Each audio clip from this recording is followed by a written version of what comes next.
आभार। मैं Shyamanand the crime के इस एपिसोड में आप सबों का स्वागत करता हूं। साथियों, किसी ने क्या खूब कहा है कि तू नहीं तो कोई और सही, कोई और नहीं तो कोई और सही, बहुत लंबी है ज़मीन, मिलेंगे लाख हंसी, इस ज़माने में सनम तुम अकेली तो नहीं।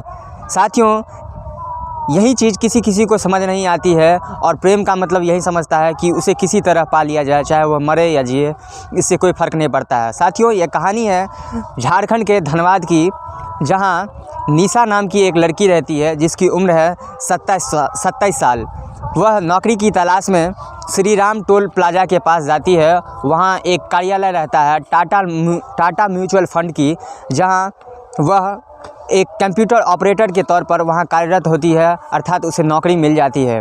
वहीं कंपनी में कार्यालय में पहले से ही बैंक मैनेजर के रूप में कार्यरत वहाँ जो नीरज आनंद नाम का एक व्यक्ति रहता है जिसकी उम्र लगभग 44 साल है।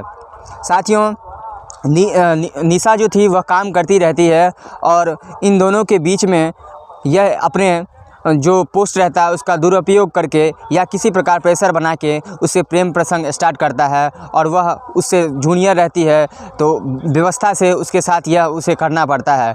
सब कुछ सही चल रहा होता है। कुछ दिनों बाद 2022 में निशा की शादी हो जाती है और इसके बाद वह नीरज आनंद से बात करना बंद कर देती है और साथ ही साथ कार्यालय आना छोड़ देती है, अर्थात नौकरी छोड़ देती है। इस बात से नीरज आनंद काफ़ी परेशान था और वह उससे बदला लेने का सोच रहा था। साथियों, हाल फिलहाल में कुछ दिन पहले ही नीरज आनंद एक दिन उसे निशा को फ़ोन करता है और कार्यालय बुलाता है कि मुझे आखिरी बार तुमसे कुछ बातें करनी है।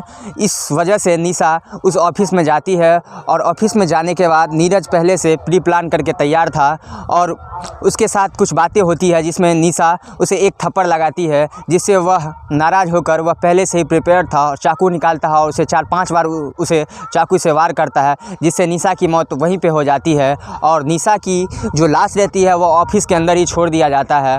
और जब सुबह होती है तो बैंक कार्यालय के जो अन्य कर्मचारी रहते हैं वह आते हैं और देखते हैं तो फ़ोन करते हैं। वहाँ के जो डीएसपी रहते हैं अरविंद कुमार बिन्हा जी, वह ऑफ़िस पहुँचते हैं अपने दल बल के साथ और इसकी जांच पड़ताल करते हैं। पता चलता है कि नीरज आनंद भी नहीं आ रहा है और वह भी कल से गायब है। इसके बाद छानबीन शुरू होती है और वह उसे किसी तरह नीरज आनंद को दबोच लिया जाता है, पकड़ा जाता है और उससे पूछा जाता है कि ऐसी क्या कारण थी कि तुमने इसका कत्ल कर दिया। तो वह कहता है कि वह मेरे से मिलने आई थी और मेरे साथ उसका प्रेम प्रसंग चल रहा था और उसने जॉब करने से भी मना कर दिया। इसी वजह से मैंने उसे यहाँ बुलाया और उसका खून कर दिया। और जो चाकू का प्रयुक्त किया गया था उसके मर्डर में, वह भी पुलिस के सामने वहीं ला के देता है और कहता है कि इसी चाकू से मैंने उसे निशा की हत्या कर दी थी। साथियों, मैं बता दूं कि निशा जो थी वह मनईटाड धनबाद की रहने वाली थी। साथियों, धनबाद झारखंड के अंतर्गत ही पड़ती है, एक डिस्ट्रिक्ट है।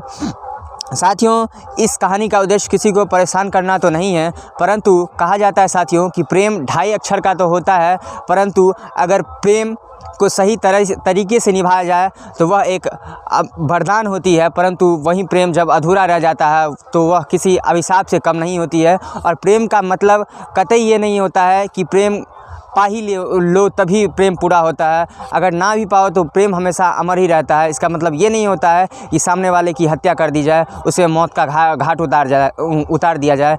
तो साथियों, सावधान रहें, सतर्क रहें। मिलते हैं द क्राइम के अगले एपिसोड में। तब तक के लिए आप सबों को नमस्कार, आदाब, सत श्री अकाल, जय हिंद, जय भारत।